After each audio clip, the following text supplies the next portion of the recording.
সেটা আমাকে ফেসবুকে দেখছে, ছবি দেখে পছন্দ করছে। এখন বাসায় যাবো, সরাসরি দেখতে আসবো। তারপর যদি সব ঠিকঠাক থাকে, ঘরোয়া ভাবে 2 দিনের মধ্যে বিয়ে হয়ে যাবে। ছেলের ছোট বোন না থাকলে ফ্যামিলিতে বিয়ে করবি না বলে দিলাম। কেন? কারণ আমি তোর ননদকে বিয়ে করবো, যাতে আজীবন তোর আশপাশে থাকতে পারি।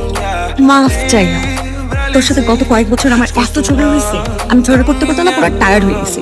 আমি কোনোদিন এরকম একটা অগোছালো ছেলের সাথে আমার ননদকে বিয়ে দিব না। আমি অগোছালো ছেলে? তুই ঠিক মতো দাড়ি কাটিস না, ঠিক মতো চুল কাটিস না, শাক করিস, ঠিক মতো আয়রন করিস না। আমার মনে হয় তুই মিথ্যা বলতেছিস। কারণ আমার ওই যে রাস্তাতে যেই মেয়ে যায় আমার দিকে তাকায়। ওরা তোর দিকে তাকাচ্ছে না, ওরা আমার দিকে।